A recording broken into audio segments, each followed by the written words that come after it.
Would everybody please grab a seat so we can go ahead and get started? We need somebody to find a bell on their phone because our bell is being held hostage in Ridgecrest, California. So we've got to get up there and get it. Who's going with me? No, anyway. Okay, good. We'll work that out. Art said he would go, Jeff. Okay, there you go. We got to get up there real soon. Interclub. Ridgecrest. Oh, you want to go too, maybe? Hey, there we go. I just found. We got to get rolling here. Everybody, let's get started. Ding, ding, ding. It's time to get started. And everybody, please, Archbishop, would you please lead us in the Pledge of Allegiance? Please follow me as we salute the greatest flag in the world and we remember the men and women around this world that are protecting us. Ready? Begin. I pledge allegiance to the flag of the United States of America and to the republic for which it stands, one nation under God, indivisible, with liberty and justice for all. Thank the board of directors for the meeting last night. That was a very productive meeting. Thank you all very much. With that, I'm going to go ahead and bring up our program chair right now so we can move on in our agenda here, and that is Cindy Toms. Everybody, please welcome Cindy. Good morning, everyone. Okay, we have 4 candidates for the Apple Valley Town Council here to speak this morning. And since we don't have that many, you guys have extra time. Jim will be the keeper of the time. Since we have a little extra time, we could probably give you a few minutes to talk, and then maybe we could open it up for some questions since we have. Okay, so all right, I'll let you guys go first. Hi, my name's Tom Piper. Like everybody else here, I'm running for Apple Valley Town Council. Got to thank you guys. From about 40 years ago, 45, you guys got me some trophies when I was in high school. Thank you. And I believe you're still doing things like that. Yeah. You're a community-based program, that's for sure. I've admired you for a long time. Subjects for the day. 1, this is my main item, is water. This town needs water. I believe golf courses need water, a lot of it. This town's ignored the water problem since it was formed in 1988. I have no idea why. Last I checked, we live in the Mojave Desert. I figure water is pretty important. One way or the other, we got to be able to get control of our water destiny. Victorville, Hesperia, they own their own water. Even Adelanto does. But we need to, and it's going to be a long, hard road because it's going to take a lot of money to do that. We're going to have to change the budget a little bit to be able to put money away to buy water rights. That's the business of cities and towns, and we've been ignoring it. Code enforcement. Bunch of businessmen here, I guess. I'm not really happy with code enforcement. They're pushing us around. I think they're probably even pushing a few businesses around. Fines they don't need to do, other things like that.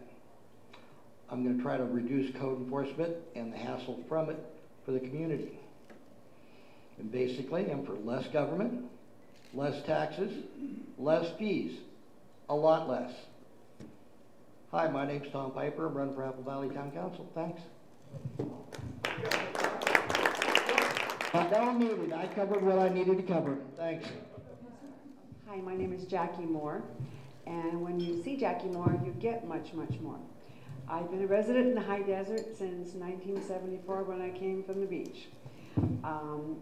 I am married to Dennis Moore, a fire chief.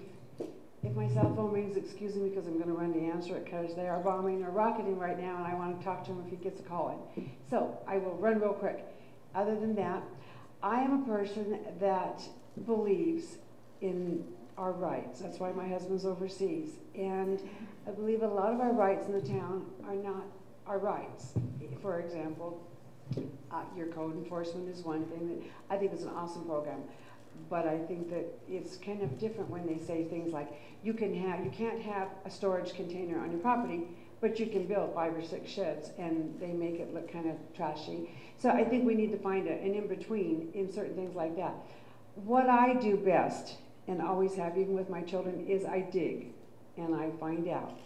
And I go to the source and myself make my decision. I don't own a business in town, and I only own 1 home. So what you see is what you get. There's nothing in behind me or in my pockets because I don't have any. I have no hidden agenda. I have no reason to line my pockets. I have nothing but the best to do for the town. And obviously, since my husband's gone, I do have 24/7. I don't sit on a lot of boards, in fact, none. I don't belong to a lot of clubs and organizations, in fact, none. I belong to the Grandmother's Club, which is my club with my grandchildren, and I crochet, and that's about it. So what you see is me, and what you get is me and all that I can do for the town. I really think that we need some new young blood. We have a problem with medical up here for those of us that are getting up in age, because I know I am. And we have a situation where we've got a new trauma center coming in, but we have a great problem with getting doctors here. There's no incentive. Their wives don't want to move here. There's no shopping. There's no this. There's no that. Their children don't want to be raised here, that type of thing, because there's nothing for them. It's not exciting. We don't have anything to offer. And financially, we don't have anything to really offer them. And we have a lot of restrictions.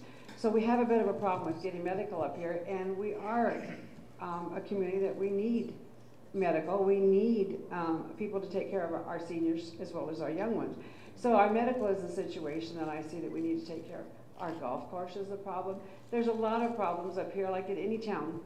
And I believe that if we work together, I made myself only 1 promise, and I'll only make you 1 promise, and that is I don't say I'm going to lower the taxes or I'm going to fix this problem for you, because I can't say that.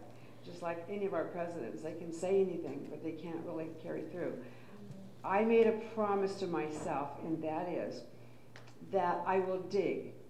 And before I vote on anything concerning your town, I will talk to 100 people, take the consensus, and then study it and see. Not vote what I want or what will be the best for me, because there's nothing that the town has that I need, that other than the people. There's nothing I need. I don't need to line my pockets. I don't need to be important and have all the power. I need to do what's right for you, the people, and what you want. And it's time that you be heard, just like in our government now. We're not being heard. So you need to be represented by someone that will listen to you. So that my promise was to myself and is to you, that no matter what I do, I will always check with 100 people and then see what it has to offer. I'm not a glitzy person, but I do have all the time, and day and night, to do what's needed. I am available by phone. I live up in Sycamore Rocks, and I'm willing to meet with anybody at any time to go over a problem, to discuss something, to listen to an idea, to be very open if it's concerning our town, to help out. Other than that, I don't make any promises, but I do say that if you have a problem, it needs to be discussed. Instead of waiting and letting it fester and be an open wound like we've got so many of them in the town right now, we need to close some of those wounds. And before we open up new ones or start new projects, we need to close some of the old ones up.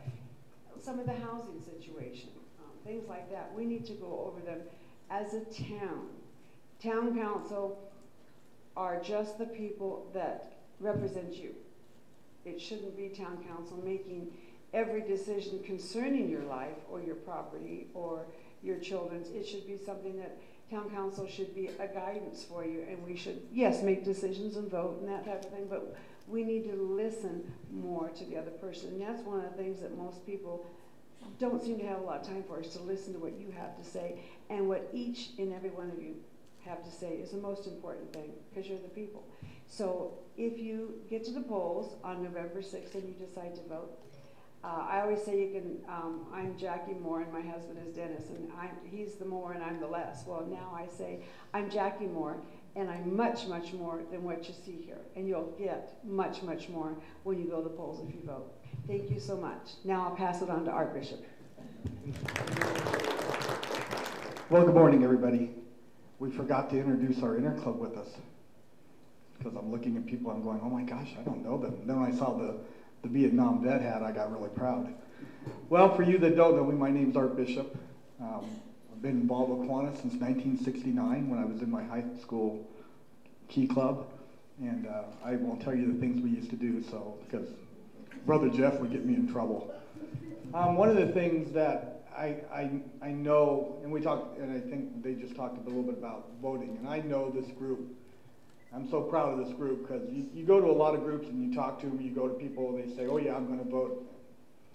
You know, this group votes. I know you realize this is a privilege to be able to get out and vote, and I know everybody in this room will be voting. So for that, if you haven't been told lately how much it's appreciated by everybody in this great nation, voting is one of our last rights, and we need to make sure, no matter what happens, we defend that and we use it to the very end. What I hope is to bring is a tremendous amount of experience.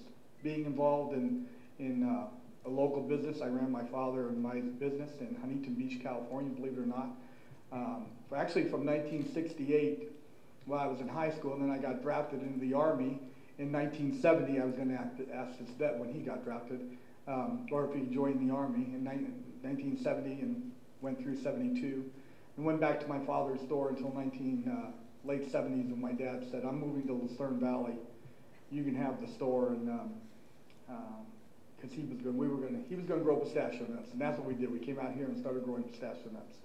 Longtime residents of the high desert, and very committed to our way of life here in the high desert. I was very honored to be able to work for a decade for the county. I worked in the city of Victorville for 10 years. In the last 14 years, I've been here in the city of Victorville. I was pleased and honored to be your fire chief for the Apple Valley Fire Protection Independent Fire District. And there's a lot of confusion on that. If you all don't know that by now, I'm ashamed of you because I've said it enough times over the last 10 years. But I hope to bring a tremendous amount of experience to the board. I have a great understanding of budgets. I am barely fiscally conservative. I am looking forward to, and I've been studying the budget for years, but recently with our finance officer, Mark, and I have been working, giving me a lot of updates, so I understand where all the various areas and codes are and some of the things that I have some real concerns. One of the biggest things that are going to happen in the beginning of the year, we'll do what's called our mid-year alignment for the budget. That's where we'll take and look at the last 6 months, the 6 months we're in, the last 6 months coming. And that's going to be a critical time for the town of Apple Valley. We're currently in the black. We actually put money in the reserves. I can't tell you how many cities up and down the state of California were not in that position. We should be proud of the government that we've had. It's been fairly conservative, or what we call a contract city, which means a lot of our employees are contract employees. So, and I have to tell you, when I worked for Victorville, we didn't use contract employees, and unfortunately when the times got bad, the employees got laid off. In the contract city, when the times get difficult and you don't have as much work, then whoever the company is able to move people into different locations. And it works extremely well for everybody because it saves money in Apple Valley, saves a lot of effort for those people working because they can go somewhere else and work. So I'm very pleased that Apple Valley is a contract city. We're one of the few in the state of California, and I think it's worked extremely well for us. I'm very in tune. I've been meeting, this is actually, if I count today, this is my 51st group I've been meeting with, though I meet with you every Friday, but I've been trying to meet with Little League and all the different groups in the community because I actually met with a group of Victor Valley Community College students, freshmen and sophomores, because I wanted to get, I think it's critical that we get our youth input. We have our key clubbers here. I know being a member of Kiwanis how important young people are. I think it's important that we plan for the needs of our seniors and the rest of the community, but in all reality, I've learned, if 40 years in Kiwanis hasn't taught me anything else, it's taught me that we're going to pass our life on to our young people, and you need to be very actively involved with that. So I should have a cute saying that goes with Bishop or Art or something like that. I apologize, I don't. I hope my over 3 decades of service to this community have proven that I really do believe in Apple Valley, and I'm extremely committed to move it forward into a very positive and with a visionary role. Thank you, and Debbie, where are you? You're done. Oh no, we got Iver.